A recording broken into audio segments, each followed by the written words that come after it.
ನಮಸ್ಕಾರ ಎಲ್ಲರಿಗೂ. ಇವತ್ತಿನ ವಿಡಿಯೋದಲ್ಲಿ ಗೋಮತಿ ಚಕ್ರ ಎಂದರೇನು, ಅವುಗಳನ್ನು ಹೇಗೆ ಪೂಜಿಸಬೇಕು, ಅವುಗಳನ್ನು ಎಲ್ಲಿ ಇಡಬೇಕು ಎಂಬುದನ್ನು ತಿಳಿಸಲು ಬಂದಿದ್ದೇನೆ. ಗೋಮತಿ ಚಕ್ರದ ಉಪಯೋಗಗಳೇನು ಎಂದು ನಿಮ್ಮೆಲ್ಲರಿಗೂ ತಿಳಿಸಲು ಬಂದಿದ್ದೇನೆ. ದೇವರ ಕೋಣೆಯಲ್ಲಿ ಗಂಧದ ಕಡ್ಡಿ, ಕರ್ಪೂರ, ಅರಿಶಿಣ, ಕುಂಕುಮ ಸೇರಿದಂತೆ ಅನೇಕ ರೀತಿಯ ಪೂಜಾ ಸಾಮಗ್ರಿಗಳು ಕೂಡ ಇದೆ. ನಮಗೆ ತಿಳಿದಿಲ್ಲದ ಎಷ್ಟೋ ಪೂಜಾ ಸಾಮಗ್ರಿಗಳು ಕೂಡ ಇದೆ. ಅವುಗಳಲ್ಲಿ ಗೋಮತಿ ಚಕ್ರ ಕೂಡ ಒಂದು. ಎಷ್ಟೋ ಜನರಿಗೆ ಗೋಮತಿ ಚಕ್ರ ಅಂದ್ರೆ ಏನು ಅಂತಾನೆ ತಿಳಿದಿರೋದಿಲ್ಲ. ಹಾಗಾದ್ರೆ ಇದೇನು ಅಂತ ನೋಡಿದ್ರೆ ಎಲ್ಲೋ ಶಂಖದ ರೀತಿ ಇರುವಂತಹ ಶಂಕುಗಳು ಅಂತಾನೆ ತಿಳ್ಕೊತಾರೆ.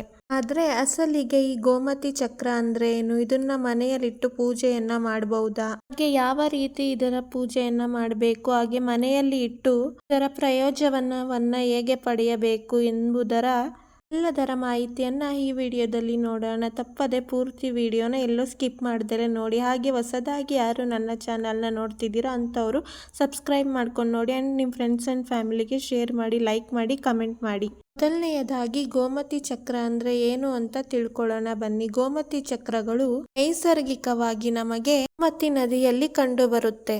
ಎಲ್ಲಿ ಈ ಗೋಮತಿ ನದಿ ಅಂದ್ರೆ ಒಂದು ಉತ್ತರ ರಾಜ್ಯದ ಉತ್ತರ ಪ್ರದೇಶದಲ್ಲಿ ಕಂಡು ಬರುವಂತಹ ಗಂಗಾ ನದಿಯ ಉಪನದಿಯಾದಂತಹ ದ್ವಾರಕಾದಲ್ಲಿ ಇದು ಕಂಡು ಬರುತ್ತೆ. ಹಾಗೆ ಈ ಗೋಮತಿ ಚಕ್ರಗಳು ಶಂಕು ಹುಳು ಅಥವಾ ಈ ಸಮುದ್ರದ ಬಸವನ ಹುಳು ಅಂತ ಹೇಳ್ತೀವಲ್ಲ, ಈ ರೀತಿಯ ಒಂದು ಜಾತಿಗೆ ಸೇರಿರುವಂತದ್ದು. ಗೋಮತಿ ಚಕ್ರಗಳು ಹೆಚ್ಚಾಗಿ ಬಿಳಿ ಬಣ್ಣದಲ್ಲಿ ನೋಡೋದಕ್ಕೆ ಕಂಡು ಬರುತ್ತೆ ಮತ್ತು ಸಮತಟ್ಟಾಗಿದ್ದು ನೋಡೋದಕ್ಕೆ ಸಣ್ಣ ವೃತ್ತಗಳನ್ನ ಕೂಡ ಹೊಂದಿರುತ್ತೆ. ಗೋಮತಿ ಚಕ್ರಗಳು ಭಗವಾನ್ ವಿಷ್ಣು ಮತ್ತೆ ಲಕ್ಷ್ಮೀ ದೇವಿ ಹಾಗೆ ಭಗವಾನ್ ಶ್ರೀಕೃಷ್ಣನಿಗೆ ನಿಕಟ ಸಂಬಂಧವನ್ನು ಹೊಂದಿದೆ. ಅದರಿಂದ ಅವುಗಳನ್ನು ಅತ್ಯಂತ ಮಂಗಳಕರ ಮತ್ತು ಪ್ರಯೋಜನಕಾರಿ ಎಂದು ಪರಿಗಣಿಸಲಾಗಿದೆ. ಗೋಮತಿ ಚಕ್ರಗಳನ್ನ ಭಗವಾನ್ ವಿಷ್ಣು, ಲಕ್ಷ್ಮೀ ದೇವತೆ ಮತ್ತು ಕೃಷ್ಣನ ಪೂಜೆಗಳಲ್ಲಿ ಸಾಮಾನ್ಯವಾಗಿ ಯಂತ್ರಗಳಾಗಿ ಬಳಸಲಾಗುತ್ತೆ. ಅಷ್ಟೇ ಅಲ್ಲದೆ ಇದು ಕೃಷ್ಣನ ಕೈಯಲ್ಲಿರುವ ಸುದರ್ಶನ ಚಕ್ರವನ್ನ ಕೂಡ ಹೋಲುತ್ತೆ. ಅದಕ್ಕಾಗಿಯೇ ಈ ಗೋಮತಿ ಚಕ್ರಗಳನ್ನ ನಾಗ ಚಕ್ರ ಮತ್ತು ವಿಷ್ಣು ಚಕ್ರ ಎಂದು ಕರೆಯುತ್ತಾರೆ. ಗೋಮತಿ ಚಕ್ರಗಳನ್ನ ಪೂಜೆಯಲ್ಲಿ ಕೂಡ ಬಳಸಲಾಗುತ್ತೆ. ಇವುಗಳಿದ್ದರೆ ದುಷ್ಟ ಕಣ್ಣಿನಿಂದ ಒಂದು ರಕ್ಷಣೆ ನಮಗೆ ಸಿಗುತ್ತೆ ಎಂಬ ನಂಬಿಕೆ ಇದೆ. ಅದಕ್ಕಾಗಿ ಅನೇಕ ಜನರು ಇದನ್ನ ಹಾರದ ರೂಪದಲ್ಲಿ ಅಂದ್ರೆ ಲಾಕೆಟ್ ರೂಪದಲ್ಲಿ ಧರಿಸುತ್ತಾರೆ. ಇನ್ನು ಗೋಮತಿ ಚಕ್ರದಲ್ಲೇ ಕೆಂಪು ಗೋಮತಿ ಚಕ್ರ ಕೂಡ ಬರುತ್ತೆ. ಇದನ್ನ ತಾಂತ್ರಿಕ ಅಧ್ಯಯನಗಳಲ್ಲಿ ಬಳಸಲಾಗುತ್ತೆ.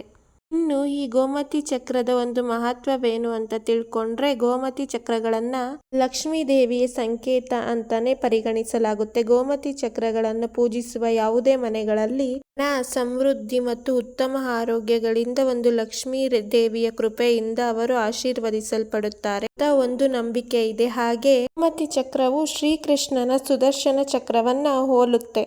ಅಷ್ಟೇ ಅಲ್ಲದೆ ಶ್ರೀಕೃಷ್ಣನ ದ್ವಾರಕದ ಅಲಂಕಾರದಲ್ಲಿ ಗೋಮತಿ ಚಕ್ರವು ಒಂದು ಭಾಗ ಆಗಿತ್ತಂತೆ. ಶ್ರೀ ಸಾಲಿಗ್ರಾಮ, ಶ್ರೀಕೃಷ್ಣನ ಸಾಲಿಗ್ರಾಮಗಳು ಅಥವಾ ಯಾವುದೇ ಒಂದು ವೈಷ್ಣವ ಸಂಪ್ರದಾಯದ ಸಾಲಿಗ್ರಾಮವನ್ನು ಇಟ್ಟು ಪೂಜೆ ಮಾಡಬೇಕಾದ್ರೆ ಅಲ್ಲಿ ಗೋಮತಿ ಚಕ್ರಗಳನ್ನ ಒಟ್ಟಿಗೆ ಇಟ್ಟು ಕೊನೆಯಲ್ಲಿ ಪೂಜೆ ಸಲ್ಲಿಸೋದ್ರಿಂದ ಅತ್ಯಂತ ಪುಣ್ಯ ಮತ್ತು ಪ್ರಯೋಜನಕಾರಿ ಅಂತ ಹೇಳ್ತಾರೆ. ಅಷ್ಟೇ ಅಲ್ಲದೆ ವಿಷ್ಣುವು ತನ್ನ ಪ್ರೀತಿಯ ಕೃಷ್ಣನ ರೂಪದಲ್ಲಿ ತನ್ನ ಪ್ರೀತಿಯ ಅದೆಗಾಗಿ ದ್ವಾರಕದಲ್ಲಿ ಗೋಮತಿ ನದಿಯ ಬಳಿ ಮರವನ್ನು ನೆಟ್ಟನೆಂದು ಹೇಳಲಾಗುತ್ತೆ. ಆ ನೆಟ್ಟಿದಂತ ಮರ ಹಣ್ಣು ಒಂದು ರುಚಿಯಾದ ಹಣ್ಣನ್ನು ಕೊಡೋ ಬದಲು ಗೋಮತಿ ಚಕ್ರಗಳನ್ನ ಕೊಡುತ್ತಂತೆ. ಅದೇಯು ಇದನ್ನ ತನ್ನ ಪ್ರೀತಿಯ ಕೃಷ್ಣ ಒಂದು ಉಡುಗೊರೆಯಾಗಿ ನೀಡಿದ್ದರಿಂದ ಇದನ್ನ ತುಂಬಾ ಪ್ರೀತಿಸುತ್ತಾಳಂತೆ. ಹಾಗಾಗಿನೇ ಈ ಕಥೆಯು ಗೋಮತಿ ಚಕ್ರದ ಮಹತ್ವವನ್ನ ನಮಗೆ ತಿಳಿಸುತ್ತೆ. ಹಾಗೆ ವಿಷ್ಣುಗೆ ಮತ್ತೆ ಲಕ್ಷ್ಮೀ ಮಾತೆಗೆ ಹಾಗೆ ಶ್ರೀಕೃಷ್ಣನಿಗೆ ಈ ಗೋಮತಿ ಚಕ್ರ ಬಹಳ ಪ್ರಿಯವಾಗಿದೆ. ಹಾಗಾಗಿ ಇದನ್ನ ನಾವು ಪೂಜಿಸೋದ್ರಿಂದ ಇವರ ಒಂದು ಆಶೀರ್ವಾದ ನಮಗೆ ಸಿಗುತ್ತೆ. ಇನ್ನು ಗೋಮತಿ ಚಕ್ರಗಳನ್ನ ಮನೆಯಲ್ಲಿ ಇಡಬಹುದಾ ಅಂತ ನೋಡಿದ್ರೆ ಶಾಸ್ತ್ರದ ಪ್ರಕಾರ 6ರ ಸಂಖ್ಯೆ ಶುಕ್ರನಿಗೆ ಸಂಬಂಧಪಟ್ಟಿದ್ದು ಹಾಗೆ 9ರ ಸಂಖ್ಯೆ ಕುಜನಿಗೆ ಒಂದು ಸಂಬಂಧಪಟ್ಟಿದ್ದು. ಕುಜ ಮತ್ತು ಶುಕ್ರರು ಜಾತಕದಲ್ಲಿ ಬಲಹೀನರಾಗಿದ್ದಾಗ ದಾಂಪತ್ಯ ಜೀವನದಲ್ಲಿ ಅಡೆತಡೆಗಳು ಹಾಗೆ ಪ್ರೇಮಿಗಳ ನಡುವೆ ಕಲಹಗಳಂತಹ ಸಮಸ್ಯೆಗಳು ಎದುರಾಗ್ತಾ ಇರುತ್ತೆ. ಇವುಗಳನ್ನ ಹೋಗ್ಲಾಡಿಸೋಕೆ ಗೋಮತಿ ಚಕ್ರಗಳನ್ನ ಧರಿಸುವುದು ಹಾಗೆ ಈ ಗೋಮತಿ ಚಕ್ರಗಳನ್ನ ಪೂಜಿಸೋದ್ರಿಂದ ಮಂಗಳ ಮತ್ತು ಶುಕ್ರರನ್ನ ಬಲಪಡಿಸಬಹುದು.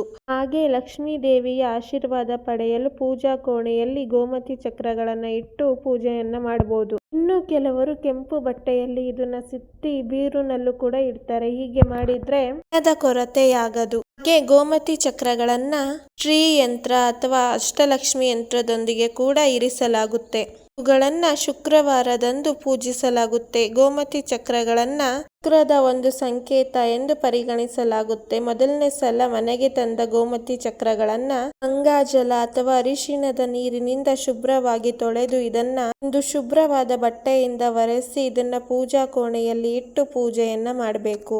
ಇನ್ನು ಈ ಗೋಮತಿ ಚಕ್ರದ ಉಪಯೋಗಗಳೇನು ಅಂತ ನೋಡಿದ್ರೆ, ಜ್ಯೋತಿಷ್ಯ ಶಾಸ್ತ್ರದ ಪ್ರಕಾರ ಕುಡಿಯುವ ನೀರಿನಲ್ಲಿ ಗೋಮತಿ ಚಕ್ರಗಳನ್ನು ಇಡೋದ್ರಿಂದ ರೋಗ ನಿರೋಧಕ ಶಕ್ತಿ ಹೆಚ್ಚುತ್ತೆ. ಹಾಗೆ ಆರೋಗ್ಯ ಸಮಸ್ಯೆಗಳಿಂದ ಮುಕ್ತಿ ದೊರೆಯುತ್ತೆ. ಅಲ್ಲದೆ ಇದನ್ನ ಲಾಕೆಟ್ ಆಗಿ ಧರಿಸೋದ್ರಿಂದ ನರಗಳ ದೌರ್ಬಲ್ಯ ಕಡಿಮೆಯಾಗುತ್ತೆ. ಬಹಳ ದಿನಗಳಿಂದ ನಿಮ್ಮನ್ನು ಕಾಡುವ ಆರೋಗ್ಯ ಸಮಸ್ಯೆ ಕೂಡ ಮಾಯವಾಗುತ್ತೆ. ಮೂರನೆಯದಾಗಿ 2 ಗೋಮತಿ ಚಕ್ರಗಳನ್ನು ಬೀರುವಿನಲ್ಲಿ ಇಡುವುದರಿಂದ ಅಥವಾ ಹಣವನ್ನು ಇಡುವ ಸ್ಥಳದಲ್ಲಿ ಇರಿಸಿದರೆ ಸಂಪತ್ತು ಹೆಚ್ಚಾಗುತ್ತದೆ. ಹಣದ ಕೊರತೆ ನಿಮ್ಮನ್ನು ಕಾಡುವುದಿಲ್ಲ. 4ನೆಯದಾಗಿ ಹಾಸಿಗೆಯ ಕೆಳಗೆ ಅಥವಾ ದಿಂಬಿನ ಕೆಳಗೆ ಇಟ್ಟರೆ ಪತಿ ಪತ್ನಿಯರ ನಡುವೆ ಸಾಮರಸ್ಯ ಏರ್ಪಡುತ್ತದೆ. ಅವರು ಯಾವುದೇ ಜಗಳವಿಲ್ಲದೆ ಪ್ರೀತಿಯಿಂದ ಇರುತ್ತಾರೆ ಎಂದು ನಂಬಲಾಗಿದೆ. 5ನೆಯದಾಗಿ ಬೆಳೆಯ ಇಳುವರಿ ಕಡಿಮೆ ಆಗಿದ್ದರೆ ಗೋಮತಿ ಚಕ್ರಗಳನ್ನು ಹೊಲದಲ್ಲಿ ಹಾಕುವುದರಿಂದ ಅಥವಾ ಅವುಗಳ ಪುಡಿಯನ್ನು ಹೊಲಕ್ಕೆ ಹಾಕುವುದರಿಂದ ಹೆಚ್ಚು ಇಳುವರಿ ದೊರೆಯುತ್ತದೆ ಎಂದು ನಂಬಲಾಗಿದೆ. 6ನೆಯದಾಗಿ ಮನೆ ನಿರ್ಮಾಣ ಸಮಯದಲ್ಲಿ ಗೋಮತಿ ಚಕ್ರಗಳನ್ನು ಭೂಮಿಯಲ್ಲಿ ಹೂಳುವುದರಿಂದ ಯಾವುದೇ ಅಡೆತಡೆ ಇಲ್ಲದೆ ಮನೆ ನಿರ್ಮಾಣ ಕಾರ್ಯ ಪೂರ್ಣಗೊಳ್ಳುತ್ತದೆ. ಮನೆಯಲ್ಲಿರುವವರು ದೀರ್ಘಾಯುಷ್ಯ ಆರೋಗ್ಯ ಪ್ರಯೋಜನಗಳನ್ನು ಪಡೆಯುತ್ತಾರೆ. 7ನೆಯದಾಗಿ ನೀವು ವಾಹನಕ್ಕೆ ಕಟ್ಟುವುದರಿಂದ ನೀವು ಯಾವುದೇ ಅಪಘಾತಗಳಿಲ್ಲದೆ ಸುರಕ್ಷಿತವಾಗಿ ಇರುತ್ತೀರಿ. 8ನೆಯದಾಗಿ ಮಕ್ಕಳಿಲ್ಲದವರು ಹಾಗಾಗಿ ಗರ್ಭಪಾತವಾಗುವ ಮಹಿಳೆಯರು ತಮ್ಮ ಸೊಂಟಕ್ಕೆ 5 ಗೋಮತಿ ಚಕ್ರಗಳನ್ನು ಕಟ್ಟಬೇಕು. ಹೀಗೆ ಮಾಡುವುದರಿಂದ ಗರ್ಭವತಿಯಾಗಬಹುದು. ಮತ್ತು ವಿದ್ಯಾರ್ಥಿಗಳು ಓದುವ ಸ್ಟಡಿ ಟೇಬಲ್ ಬಳಿ 5 ಗೋಮತಿ ಚಕ್ರಗಳನ್ನು ಇಡಬಹುದು. ಈ ರೀತಿ ಮಾಡುವುದರಿಂದ ಅವರ ಏಕಾಗ್ರತೆ ಹೆಚ್ಚಾಗುತ್ತದೆ ಮತ್ತು ಅಧ್ಯಯನದಲ್ಲಿ ಮೇಲುಗೈ ಸಾಧಿಸುತ್ತಾರೆ. 9ನೆಯದಾಗಿ ಆರೋಗ್ಯ ಸಮಸ್ಯೆಯಿಂದ ಹಾಸಿಗೆ ಹಿಡಿದವರು ಶೀಘ್ರ ಗುಣಮುಖರಾಗಲು ರೋಗಿಯನ್ನು ಕಟ್ಟಬೇಕು. ಹೀಗೆ ಮಾಡುವುದರಿಂದ ಅವರ ಆರೋಗ್ಯ ಸಮಸ್ಯೆಗಳು ದೂರವಾಗುತ್ತವೆ. 10ನೆಯದಾಗಿ 7 ಗೋಮತಿ ಚಕ್ರಗಳು ಮನೆಯಲ್ಲಿದ್ದರೆ ದಾಂಪತ್ಯ ಜೀವನ ಸುಖಮಯವಾಗಿರುತ್ತದೆ. ಇತರರೊಂದಿಗೆ ನಿಮ್ಮ ಸಂಬಂಧಗಳು ಸುಧಾರಿಸುತ್ತವೆ. ದಂಪತಿಗಳ ನಡುವಿನ ಭಿನ್ನಾಭಿಪ್ರಾಯಗಳು ದೂರವಾಗುತ್ತವೆ. 11ನೆಯದಾಗಿ 8 ಗೋಮತಿ ಚಕ್ರಗಳು ಅಷ್ಟಲಕ್ಷ್ಮಿಯ ಮೂರ್ತ ರೂಪವೆಂದು ಪರಿಗಣಿಸಲಾಗಿದೆ. ಮನೆಯಲ್ಲಿ 9 ಚಕ್ರಗಳನ್ನು ಇಡುವುದರಿಂದ ಆಧ್ಯಾತ್ಮಿಕ ಭಾವನೆ ಹೆಚ್ಚಾಗುತ್ತದೆ. 12ನೆಯದಾಗಿ ನೀವು ಕೆಲಸ ಮಾಡುವ ಕಚೇರಿಯಲ್ಲಿ 10 ಚಕ್ರಗಳನ್ನು ಇರಿಸಿದರೆ ನಿಮಗೆ ಒಳ್ಳೆಯ ಹೆಸರು ಬರುತ್ತದೆ. ಸಮಾಜದಲ್ಲಿ ಒಳ್ಳೆಯ ಹೆಸರು ಗಳಿಸುವಿರಿ. 13ನೆಯದಾಗಿ ಮನೆ ಕಟ್ಟುವಾಗ 11 ಗೋಮತಿ ಚಕ್ರಗಳನ್ನು ತಳಪಾಯದಲ್ಲಿ ಇಡುವುದರಿಂದ ವಾಸ್ತು ದೋಷಗಳು ಇರುವುದಿಲ್ಲ. 4ನೆಯದಾಗಿ ಶಿವನ ದೇವಸ್ಥಾನಕ್ಕೆ 13 ಗೋಮತಿ ಚಕ್ರಗಳನ್ನು ದಾನ ಮಾಡಿದರೆ ಉದ್ಯೋಗದಲ್ಲಿ ಬಡ್ತಿ ದೊರೆಯುತ್ತದೆ.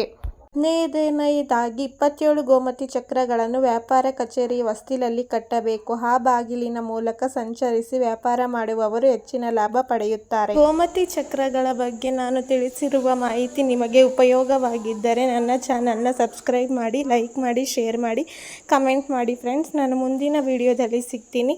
Take care. Bye bye friends.